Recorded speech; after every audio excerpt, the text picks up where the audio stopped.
옛날 유대인들은 학문을 배우려면 세 가지를 배웠다고 합니다.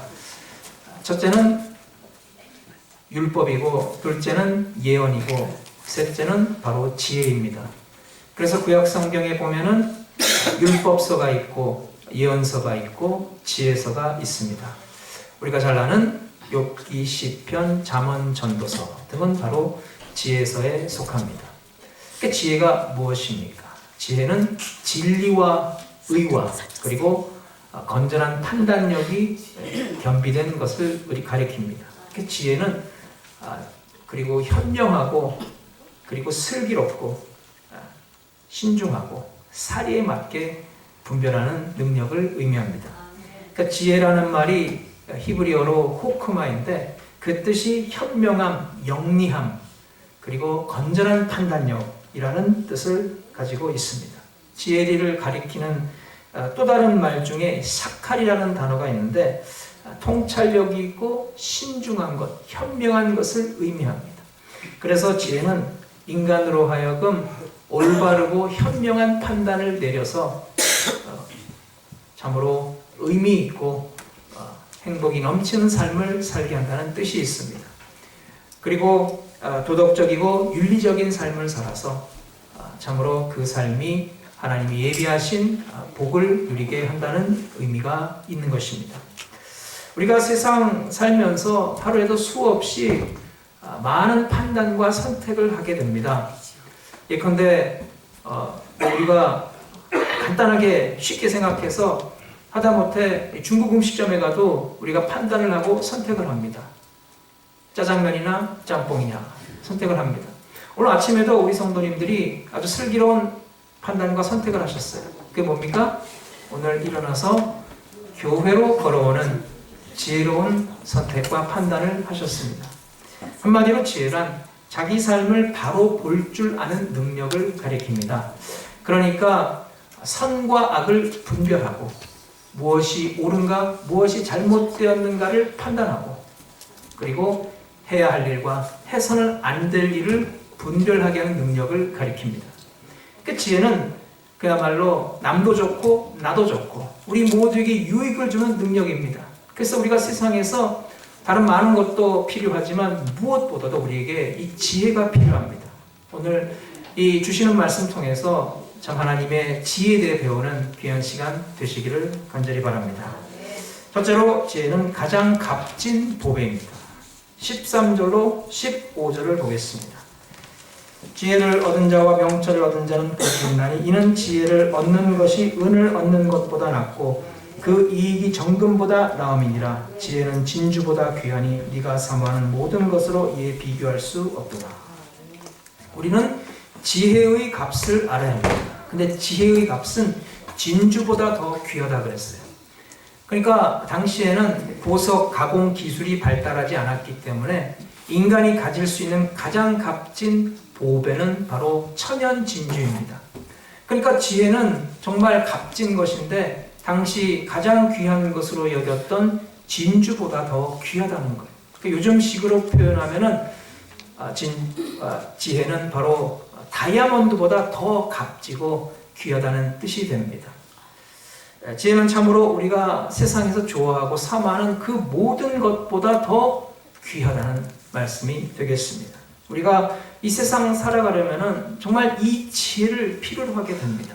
그래서 예수님께서도 분명히 말씀하셨어요. 마태복음 10장 16절에 보면은 너희는 뱀처럼 지혜롭고 비둘기처럼 순결하라.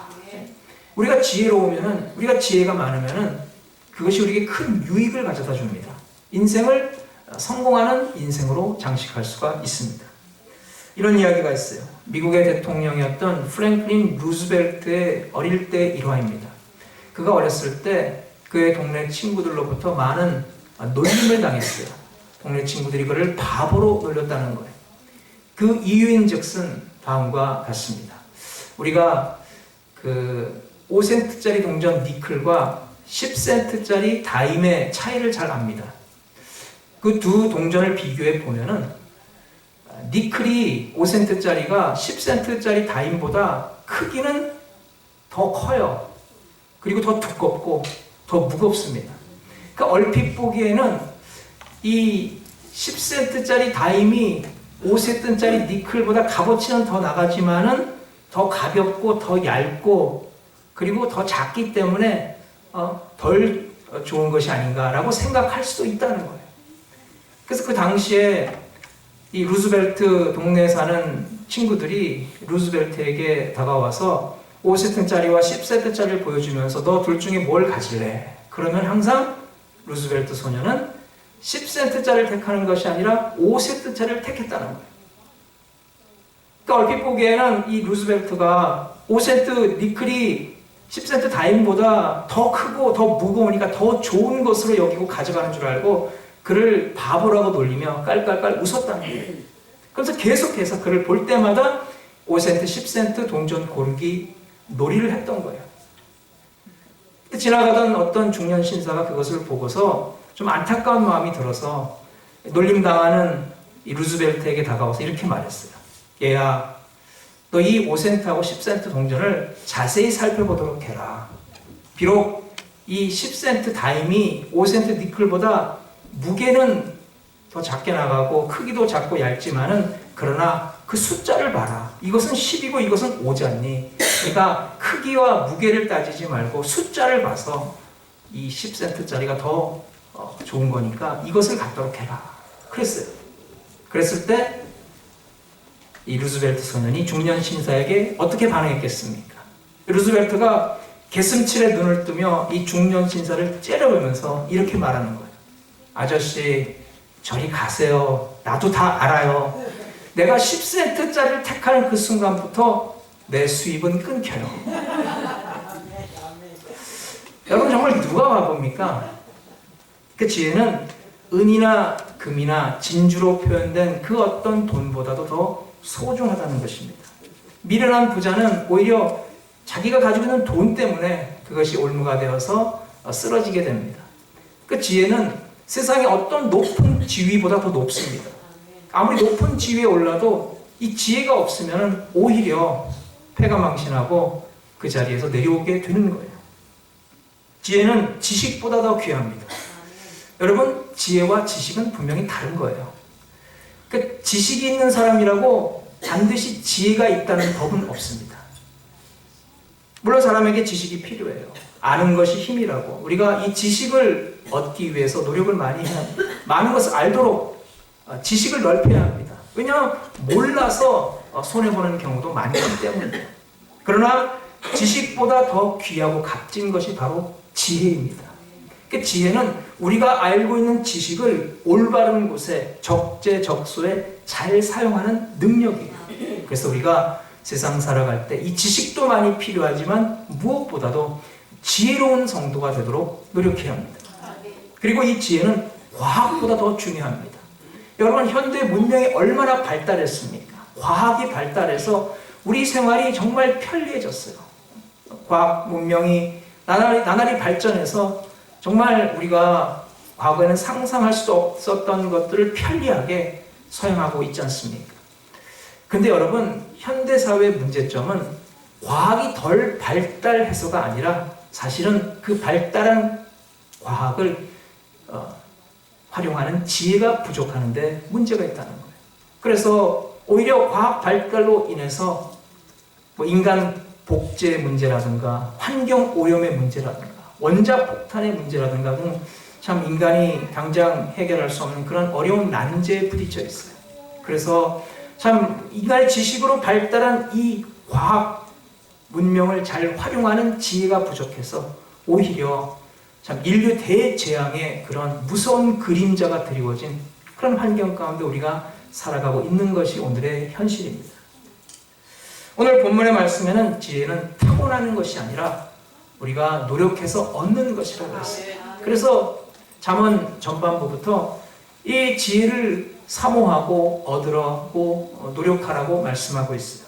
들으라, 주의하라, 떠나지 말라, 지혜와 명철을 얻으라, 지혜를 버리지 말라, 내 말을 받으라 등의 지혜를 추구하고 사모하라는 말씀이 나오고 있어요. 우리는 이와 같이 지혜를 하나님으로부터 구해야 합니다. 야고보서 1장 15절 보면 너희 중에 누구든지 지혜가 필요하거든 후히 주시고 꾸짖지 아니하시는 하나님께 구하라. 그리하면 주시리라. 하나님은 지혜의 근본이시기 때문입니다. 그 솔로몬이 지혜의 대명사가 되기 위해서 열심히 지혜를 구했어요. 사실 솔로몬이 하나님을 기쁘게 섬기기 위해서 1000번제를 드렸습니다. 1000번 하나님 앞에 짐승을 바쳐 번제로 드렸어요. 얼마나 큰 정성입니까? 하나님께서 기뻐 받으시고 솔로몬에게 축복을 내리셨어요. 네가 무엇을 구하느냐 했을 때 솔로몬이 나에게 부귀영화 금은보화가 필요합니다 라고 하지 않았어요. 솔로몬이 하나님께 무엇을 달라고 했습니까? 지혜를 달라고 했어요. 하나님께서 그 솔로몬의 부탁을 듣고 뭐라 하셨습니까? 열왕기상 3장 12절을 보면 내가 네 말대로 하여 네게 지혜롭고 총명한 마음을 주노니 너의 전에도 너와 같은 자가 없었거니와 너의 후에도 너와 같은 자가 일어남이 없으리라. 내가 또 너의 구하지 아니한 부와 영광도 네게 주노니 내 평생의 열왕 중에 너와 같은 자가 없을 것이라. 솔로몬이 지혜를 구했는데 하나님께서 지혜를 주신 것뿐만 아니라 지혜에 덩달아서 따라오는 부귀영화, 권세, 풍성한 재물까지 허락해 주셨다는 거예요. 하나님은 우리가 지혜로운 백성이 되기를 원하시고 하나님으로부터 지혜를 배우고 지혜를 구하기를 원하세요. 하나님의 뜻대로 지혜를 구했더니 지혜 안에서 더 큰 축복을 허락해 주셨다는 말씀입니다.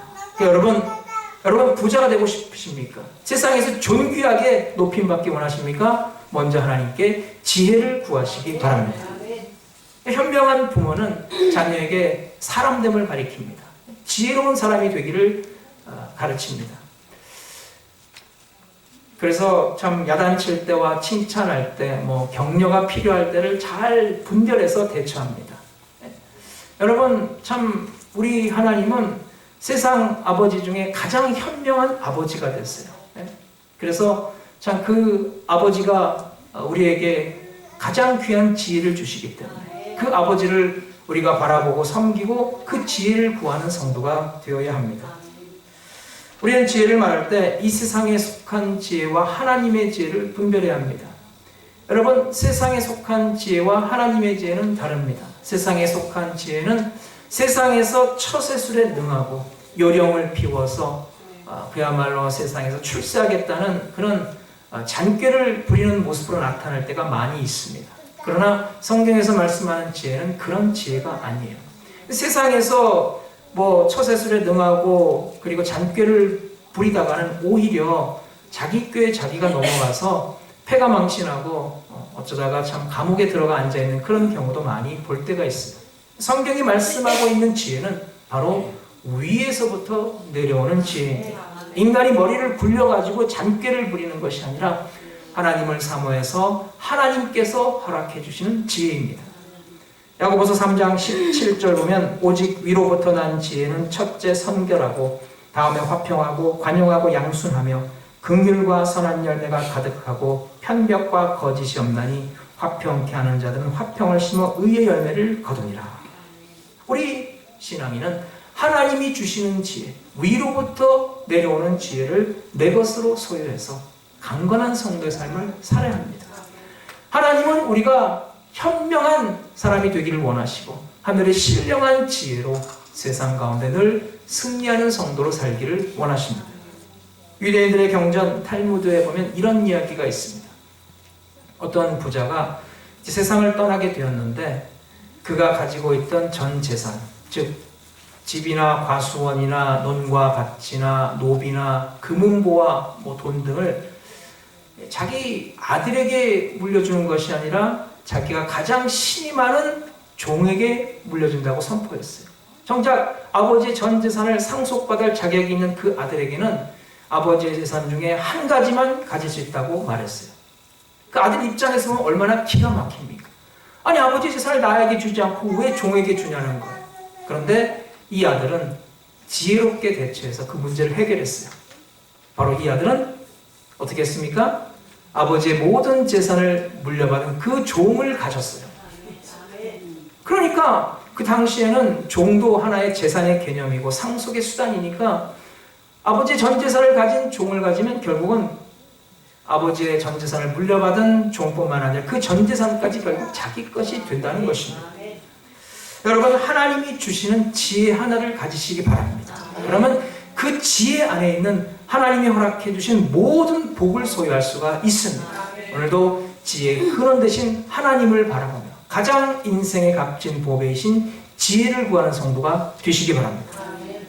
둘째로, 지혜는 우리를 하나님이 주시는 부귀와 장수와 평안으로 인도합니다.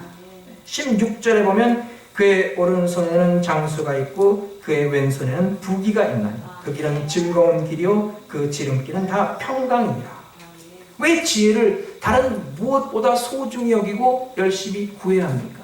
그 지혜를 얻게 되면 그 지혜를 통해서 우리가 다른 많은 것을 얻게 되기 때문이에요. 네? 뭐 일거양득이 아니라 일거 한 백득은 되는 거예요. 지혜 하나만 소유하면은 그 지혜를 통해서 그야말로 호박 넝쿨이 줄줄이 굴러들어오듯이 하나님께서 허락해 주신 놀라운 축복이 오는데, 그게 뭐냐면 바로 부귀와 장수와 평안이라는 거예요. 지혜의 유익함을 말씀하는 중에 이제 지혜를 의윤화해서 오른손에는 장수를 손에 가졌고 왼손에는 부귀를 가졌다고 그랬어요. 그러니까 이제 당시에는 이제 그 오른손을 더 중요한 손으로 여겼기 때문에 장수를 이제 그 부귀보다 풍요보다 더 소중히 여겼다는 것을 알 수가 있습니다. 그러니까 지혜 있는 사람이 걸어가는 길은 즐거운 길이에요. 평안의 길입니다. 지름길입니다. 여러분, 지름길이 뭐예요? 숏컷. 그러니까 어떤 곳을 가려는데, 목적지를 가는데 가장 짧은 길이 바로 지름길이에요. 그러니까 우리가 지혜가 있으면은 지름길로 가는 목적지를 향해서 가장 빨리 갈 수 있고 가장 좋은 길을 걸어갈 수 있게 된다는 것입니다. 지혜가 있으면은 시간과 정력과 에너지와 재물을 낭비하지 않습니다. 후회하지 않습니다. 가장 인생을 성공적으로 보람되게 살 수가 있다는 거예요. 그래서 지혜로운 사람은 어디 가서든지 무엇을 하든지 기뻐할 수가 있고 행복할 수가 있어요. 반면에 지혜롭지 못한 사람은 계속해서 일을 그르칩니다. 자꾸 실패하게 되고 나중에 후회만 하게 되는 거예요. 그래서 어리석은 사람은 자꾸 껄껄껄합니다.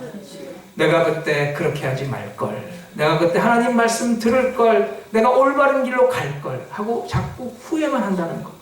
근데 지혜로운 사람은 인생의 지름길로 가기 때문에 후회할 일이 없어요. 늘 기쁨과 평안과 부귀가 따르게 된다는 거. 어떤 사람이 점심을 사 먹으려고 식당에 갔습니다. 근데 그 식당은 푸드코트예요. 그러니까 푸드코트는 우리가 먼저 돈을 선불하지 않습니까? 그러고 나서 음식을 사 먹어요. 그래서 이제 음식을 먹기 위해서 오더를 했는데 음식값이 8불이에요. 10불짜리를 냈어요. 그럼 이제 2불을 이제 그 걸어스름돈으로 돌려받아야 하지 않습니까? 근데 이제 그 캐시어가 약간 좀 멍청해갖고 2불을 거슬러 준다고 했는데 5불짜리 지폐를 1불짜리하고 착각을 해가지고 대신 그 5불을 1불 대신에 주는 바람에 모두 6불이 거슬러 돌아오는 거예요. 이 사람이 생각하니까 야, 내가 2불을 거슬러 받아야 되는데 6불이 돌아왔으니까 4불이 이익이지 않습니까? 속으로 생각해서 이게 웬 떡이냐, 횡재했구나, 너무나 기뻐가지고 좋아했는데 또 가만히 생각해 보니까 이 캐시어가 그걸 알아차리고 도로 돌려달랄까봐 잽싸게 그 말이 나오기 전에 냅다 푸드코트 바깥으로 뛰었어요. 그리고 주차해놓은 차를 타고 운전해서 열심히 달리면서 속으로 너무 기뻐해서 야, 내가 오늘 4불 이익을 받구나, 너무나 좋아서 신나게 달리는데 배가 점점 고파오는 알고 보니까 4불 이익 본 것만 생각하고 밥도 안 먹고 나왔어요. 정작으로 더 큰 손해를 본 사람은 바로 자신이었다는 거예요. 여러분, 우리 일상생활에 눈앞에 몇 푼 그 얄팍한 작은 이익에 집착하는 것이 아니라 우리가 전능하시고 모든 것을 다 가지신 세상의 가장 부자이신 하나님을 바라보고 의지함으로써 하나님이 주신 지혜를 소유하시기 바랍니다.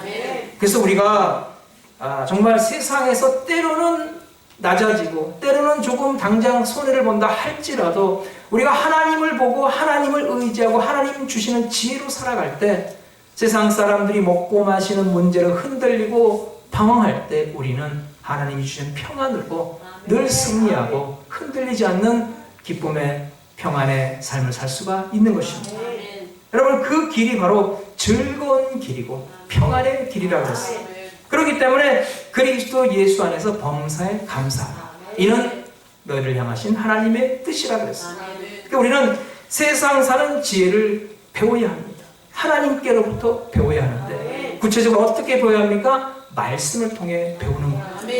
우리를 강건하게 하고 우리를 기쁨과 평안의 길로 인도하는 정말 보배로운 말씀이 성경에 있어요. 그래서 지혜로운 성도는 말씀을 사모합니다.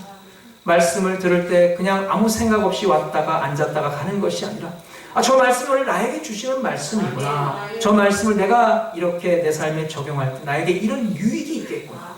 그리고 주신 말씀 붙잡고서 일주일 동안 그 말씀 묵상하면서 그거대로 살도록 노력하는 거예요. 여러분, 우리는 부족하기 때문에 말씀대로 100% 살기는 힘듭니다. 그러나 그 말씀을 나에게 유익한 그런 하나님의 은혜로 사모하고 받아들이고 그 말씀을 붙잡고 그 말씀에 순종하도록 노력하는 사람이 가장 복된 사람입니다.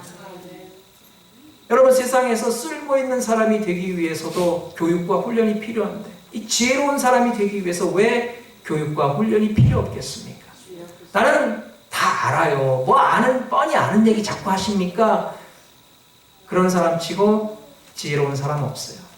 그런 사람이야말로 어리석은 사람입니다. 지혜로운 사람은 은혜를 사모하고 말씀을 사모하고 자꾸 배우려고 하는 거예요. 우리가 정말 좋은 지도자 아래서 훈련받고 교육받는 것은 정말 큰 복입니다. 좋은 지도자를 만나지 못하면 그게 가장 불행한 거예요. 그렇다면 우리를 지혜로운 길, 평안과 축복의 길로 인도하는 가장 좋은 영적인 지도자는 누굽니까? 바로 하나님입니다. 그 하나님의 그 지혜를 어떻게 배울 수가 있습니까? 말씀을 통해 배우는 거예요. 말씀을 통해 배우고 그 말씀을 사모하고 말씀대로 순종하도록 노력하고 그 말씀에 부딪혀서 내가 그 말씀대로 살도록 몸부림치는 성도가 가장 복된 성도입니다. 여러분, 예컨대 잠언이나 시편을 한번 읽어보세요. 정말 그 안에 인생의 교훈이 되고 지혜가 되는 주옥 같은 말씀이 얼마나 많은지 몰라요. 여러분, 지혜로운 성도는 말씀을 사모하고 말씀을 듣고 읽기를 즐겨하는 사람입니다. 잠언 9장 10절에 보면 여호와를 경외하는 것이 지혜의 근본이요 거룩하신 자를 아는 것이 명철이니라. 우리가 하나님을 경외하는 것이 지혜로운 일이라고 했어요. 이 지혜는 하나님으로부터 오는 것이니 그 지혜의 근원 대신 하나님을 바라보고 하나님을 경배하고 경외하고 예배하고 말씀 듣고 순종하는 성도가 진정으로 지혜로운 사람이 된다는 거예요. 그래서 우스갯소리로 머리 나쁘면 평생 고생한다 그런 말이 있는데 저는 지혜가 없으면 평생 고생한다 그런 말을 하고 싶습니다. 여러분, 우리가 세상 살아갈 때 정말 우리에게 많은 것이 필요합니다. 우리에게 재물이 필요합니다. 우리에게 정말 건강이 소중합니다. 또 권세와 명예가 있으면 세상에서 큰 소리 치고 살 수가 있어요. 그런데 다 소중한 것이지만은 그러나 우리가 가지고 있는 부와 권력과 지식을 정말 올바르게 사용할 수 있는 능력이 필요합니다. 그 능력이 바로 지혜랍니다. 그리고 그 지혜는 하나님의 말씀으로부터 배울 수가 있습니다. 그 사람이 살아가는데 지혜가 필요하지만 가장 중요한 지혜는 다름이 아니라 하나님의 뜻을 분별해서 아는 거예요. 하나님의 뜻은 무엇일까? 하나님이 나에게 원하시는 것은 무엇일까? 내가 이런 상황 가운데서 하나님은 과연 내가 어떻게 하기를 원하시는가를 깨달아 안다면, 그래서 그 뜻대로 행한다면 우리는 세상에서 가장 지혜로운 백성이 되는 거예요. 지혜롭게 사는 사람은 나중에 후회할 일이 없어요. 매사에 성공하고 매사에 참 하나님의 뜻을 깨달아 분별해서 올바르게 행동하기 때문에 손해를 보지 않습니다. 이익을 보게 되는 것이고 매사를 참 승리해서 하나님께 영광을 돌리게 되는 거예요. 그 다음 우리가 어떻게 하나님의 뜻을 분별하냐면 바로 하나님을 경외하는 것에서부터 시작이 되는 거예요. 우리가 지혜로운 백성이 되기 위해서 하나님 앞에 예배로 나오는데 열심을 내야 합니다. 예배가 나에게 하나의 정말 귀찮은 의무가 아니라 예배가 정말 하나님을 만나서 은혜 받고 복 받고 기쁨과 감격이 넘치는 그런 축복의 만남의 자리가 되어야 하는 거예요. 하나님을 만나서 참 지혜의 말씀을 듣고 성령의 감동하심으로 새 힘을 얻고 용기를 얻고 영육간의 강건함을 회복하는 그런 시간이 되어야 합니다.